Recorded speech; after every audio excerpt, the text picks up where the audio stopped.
The suit cost more than her rent. That was the first thing Sloane noticed when Harlan walked into the conference room on her third day.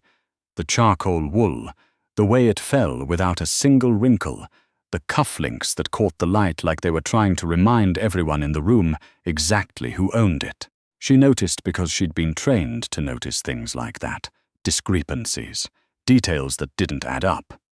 The cufflinks were platinum. The watch was a Patek. The man wearing them ran the kind of operation that didn't appear in any business registry in the state of Illinois. She noticed all of it, and then she went back to her spreadsheet and pretended she hadn't. That was 8 months ago. Now she was sitting on her kitchen floor with her back against the cabinet under the sink, a dish towel wrapped around her right hand, and a very clear understanding that she was not going to make it to work tomorrow. The hand wasn't the worst of it. The hand she could explain broken glass. Middle of the night, she'd knocked a mug off the counter, reaching for her phone in the dark. 3 of the cuts were shallow. 1 wasn't. She'd used the towel to slow the bleeding, and then sat down because her legs had stopped cooperating, and somewhere between sitting down and the floor coming up to meet her, she'd decided she might just stay there for a while. The apartment was cold. She'd stopped paying the gas bill in full 2 months ago, splitting it, paying half and rolling the rest forward, and it had caught up with her the way everything eventually caught up with her, quietly, then all at once. The heat kicked on in 20-minute intervals now, just enough to keep the pipes from freezing, not enough to matter. She should call someone. She ran through the list the way she always did, methodically, because Sloane Archer did not panic. She assessed, she calculated. She found the most efficient path from problem to solution, and she walked it. Her mother? No. Her sister? Complicated. And anyway, Dana was in Phoenix and had 2 kids, and a husband who didn't know the half of Sloane's situation and didn't need to. Her co-workers? She didn't have co-workers. Exactly. She had a key card and a desk in a building that didn't have a name on the outside.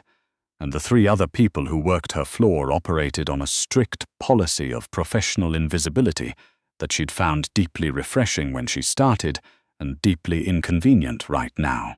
She leaned her head back against the cabinet. The cut on her hand had soaked through the first layer of the towel.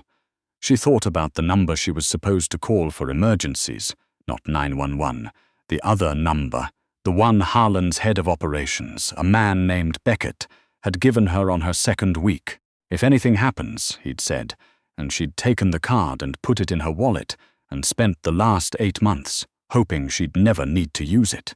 She reached for her phone with her good hand. She did not call the emergency number. She called no one. She pressed her back into the cabinet, closed her eyes, and breathed through her nose, slow and deliberate, the way her grandmother had taught her when she was 7 years old, and the anxiety had been big enough to swallow her whole. In for 4, hold for 4, out for 4. Her grandmother had called it box breathing before it had a name. She'd called it surviving. Sloane was good at surviving.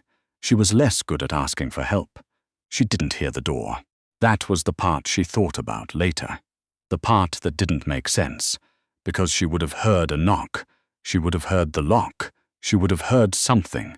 But she heard nothing until she heard his voice, and by then he was already in the kitchen doorway, and the kitchen was not a large room.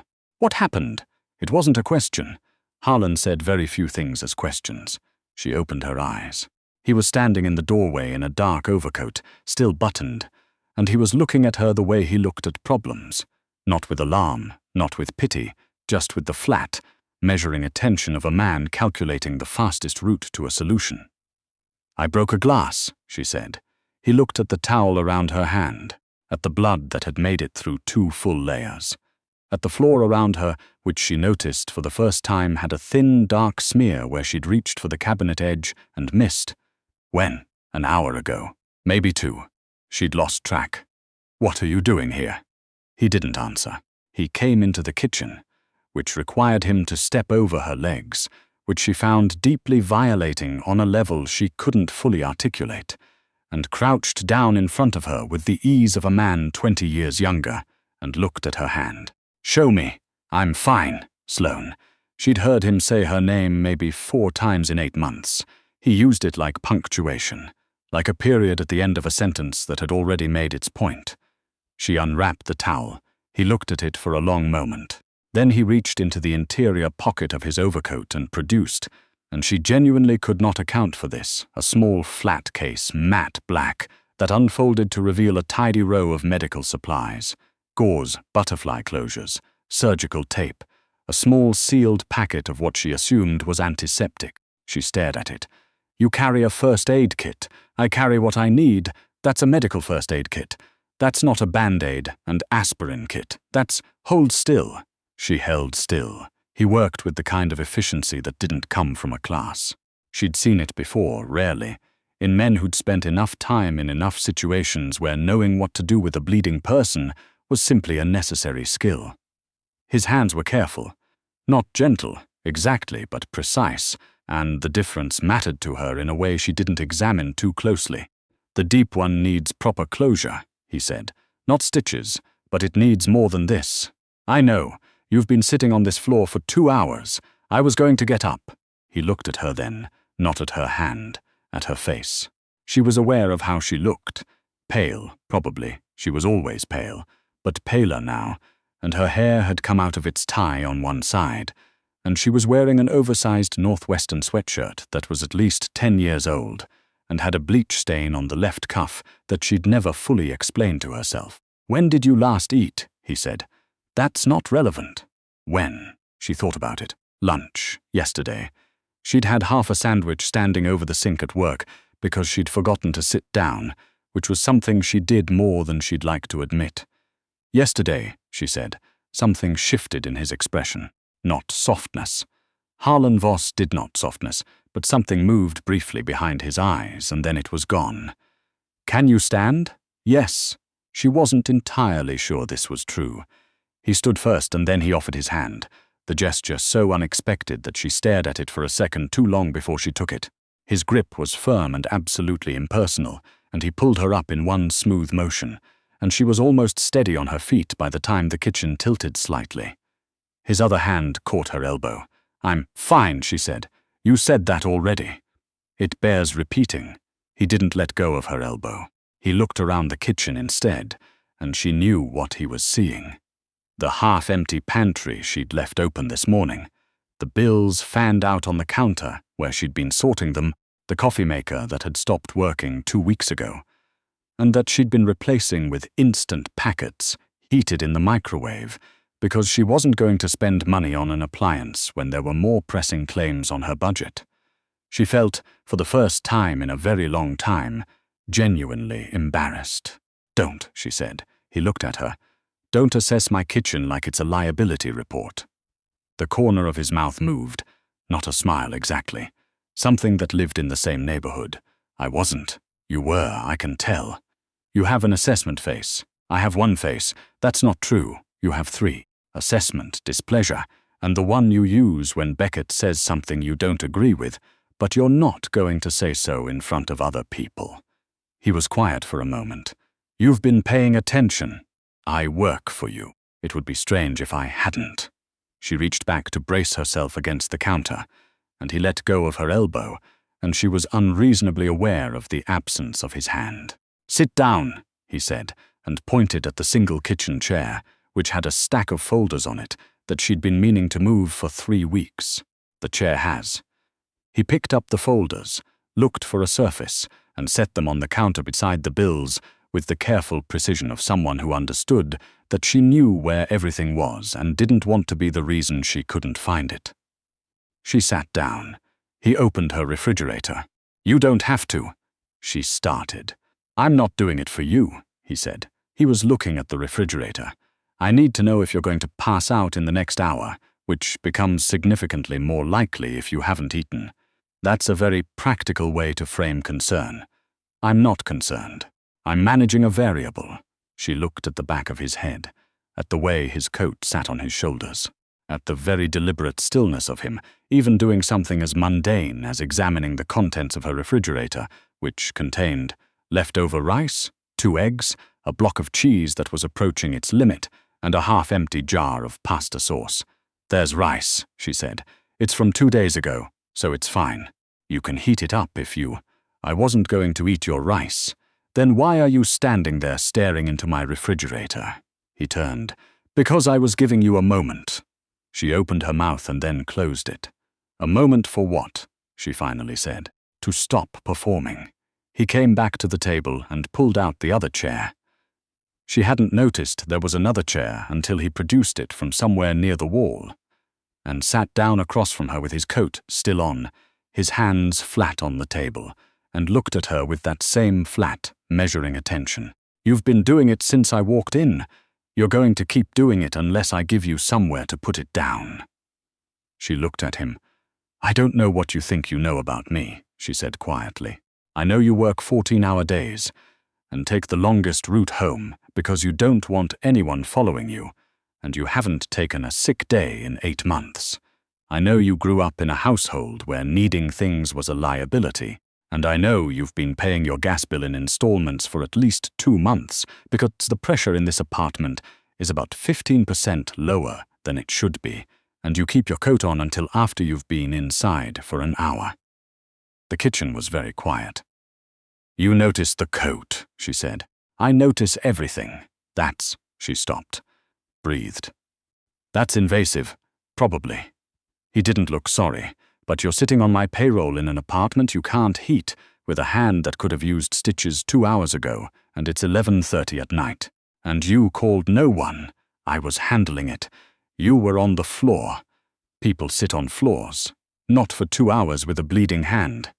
She looked down at her hand. He'd wrapped it neatly, the teep cut closed with 2 butterfly strips, the others covered with gauze that was already staying clean. He'd done it in less than 5 minutes. She'd have taken 3 times as long and done it worse. Why are you here? She asked. It was the 3rd time she'd asked. He answered this time. I got a flag on your building's utilities account. It's tied to the corporate safety protocol.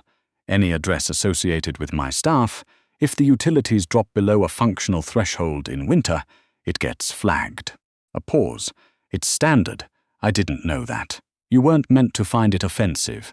I don't find it offensive. I find it. She searched for the word thorough. Everything I do is thorough. She believed that.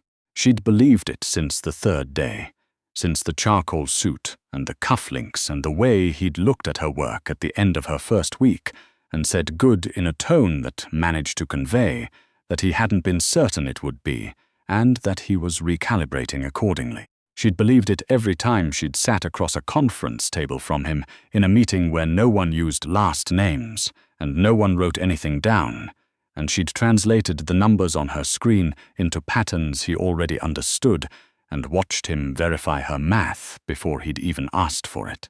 She'd believed it, and she'd kept her distance, because keeping her distance was the only professional strategy that made sense in a situation where professional was a loose and creative term.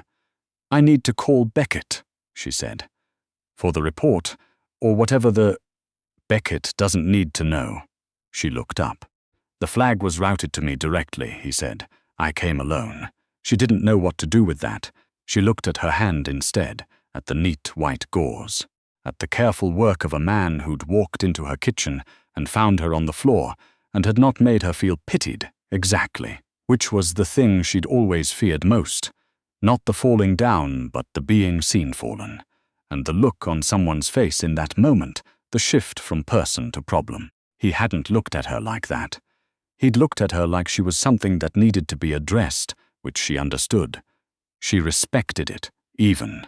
It was a language she knew. I'm going to call someone to repair the heating tonight, he said. It's cold enough in here that I'm not leaving until it's running. You don't have to. I know, Harlan. Sloan. The period again. Let me stay. The word let was doing a lot of work in that sentence. She was aware of it. She suspected he was too. She looked at him across the small table in her small kitchen, this man who ran half the criminal infrastructure of the Eastern Seaboard and had a first aid kit in his coat pocket and had gotten in his car at 11:30 on a Tuesday night because a utility flag had come up on his system and he hadn't sent someone. Had come himself. The couch is uncomfortable, she said. There's a spring on the left side. I wasn't going to sleep. You're going to stay awake until the heat is fixed and then, what, leave at 3 in the morning? Yes, she watched him. Why? He was quiet for a moment. Long enough that she thought he wasn't going to answer.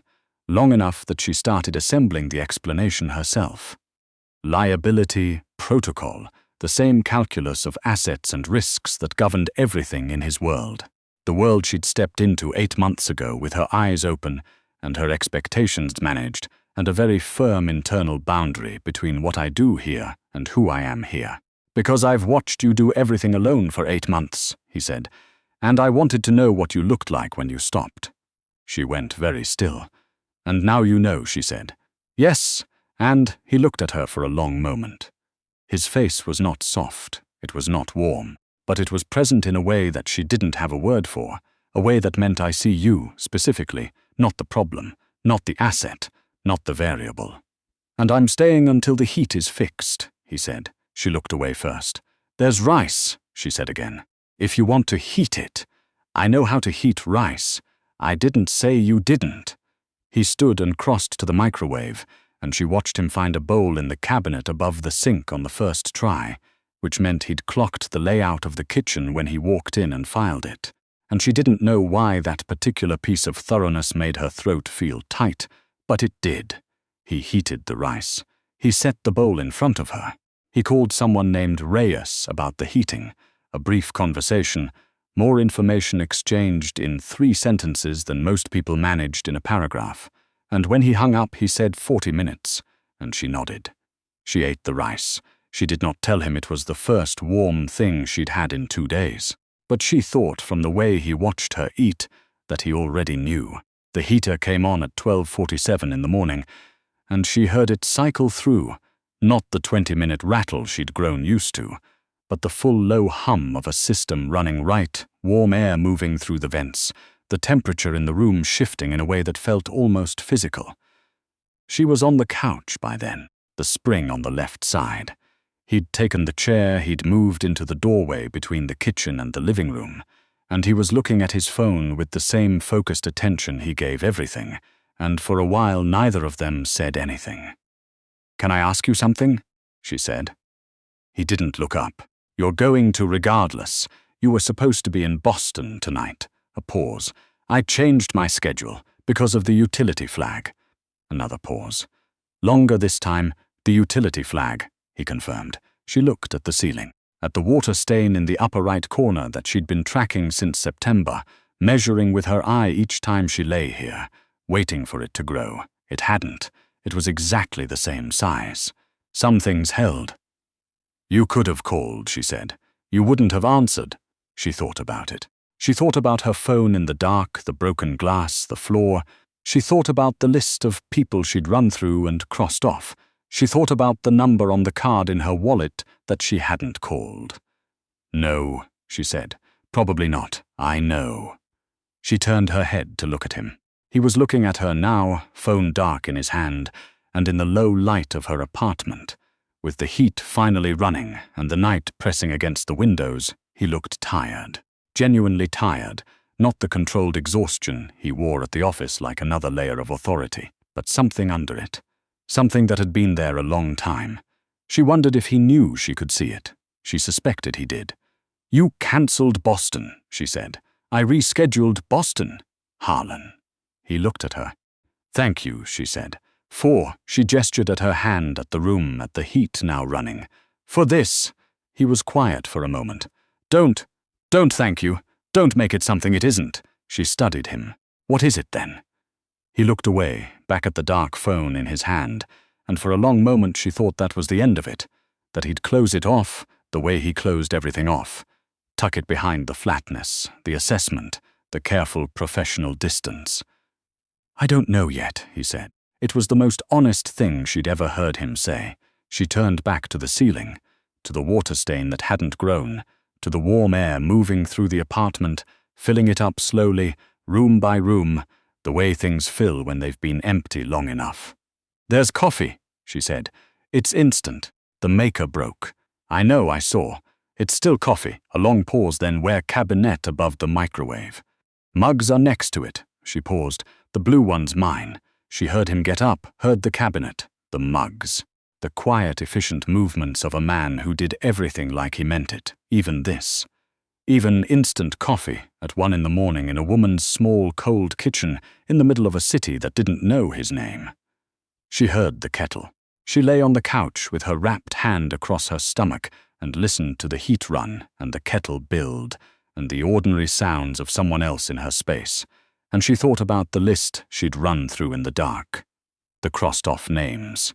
The empty column where help was supposed to go. He set the blue mug on the coffee table beside her. She looked up at him. He had his own mug, white, the one she used for guests, which she'd had occasion to use exactly twice. He stood there for a moment, looking at her, and she thought about how she must look. The bleach-stained sweatshirt, the hair, the couch with the bad spring, the whole impractical human mess of her that she kept so carefully out of the office, out of sight, out of the careful professional equation. He didn't look like he was recalculating. "Move over," he said. She moved over. He sat on the right side of the couch, away from the spring, and set his mug down and looked at nothing in particular, and she picked up her coffee and drank it, and let the quiet settle over both of them, like something that had been waiting a long time to be allowed in. "I'm not a variable," she said eventually. "No," he said, "you're not." She looked at her mug, at the steam rising from it, thin and straight in the warm air. "I'm also not easy," she said. "I want you to know that. I'm not. I don't simplify well, and I don't ask for things, and I will almost certainly wait too long the next time something breaks instead of calling. And I'm telling you that now so you can adjust your expectations accordingly." He turned his head and looked at her, and something in his face had shifted. Not the flatness, not the assessment, but something beneath all of it, something patient and weathered and very sure of itself. "I don't have easy expectations," he said. She looked at him. "I run a balance sheet," he said. "You know that. I know what things cost and what they return, and I don't spend on things that don't hold their value." A pause. "I've been sitting with your column for 8 months. She felt something loosen in her chest, slowly, like a knot that had been in place so long it had started to feel structural. "I don't know what I return," she said. "I do." She looked away, out the window, where the city was doing what it always did, holding itself up in the dark, lit and loud and indifferent to anyone in particular. She'd loved it when she moved here. She'd loved the indifference, the way you could disappear into it, be no one's problem but your own. She was revising that preference. "There's a meeting Thursday," she said, "with the Callaway side. The numbers aren't clean. I found 2 discrepancies this week. I was going to bring them to you in the morning. They'll keep until Thursday. They've been keeping since Monday. Then they'll keep until Thursday." She looked at him. "You're not worried about the discrepancies. I already know about the discrepancies. I was waiting to see if you'd find them." She stared. You found them Monday." The corner of his mouth moved again, faster than the last 2 people in your position. She processed this. "How many people have been in my position? 2. What happened to them?" A pause. They didn't find the discrepancies. She thought about that. She thought about what didn't find the discrepancies meant in the context of his world, and decided she didn't need to think about it tonight. "So this was a test," she said. "Everything is a test. That's a deeply unpleasant philosophy. It's an accurate one." He looked at her. "You passed." She held the mug in both hands, the wrapped hand and the good one, and let the warmth come through the ceramic, and outside the city kept going, and inside the heat ran steady for the first time in months. "I want a raise," she said. He didn't hesitate. "Done."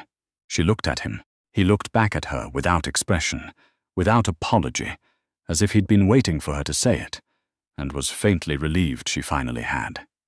She thought about 8 months of this man, the charcoal suit, the flat attention, the meetings where no one wrote anything down, the card in her wallet she hadn't called, the way he'd said her name like a period, and come to her kitchen in the middle of the night, and crouched down on her floor, and wrapped her hand with the precision of someone who'd done it before.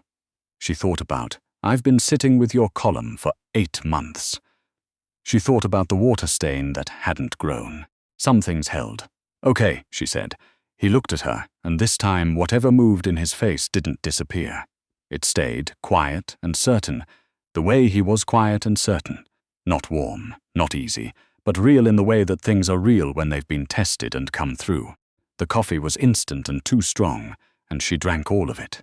He stayed until morning.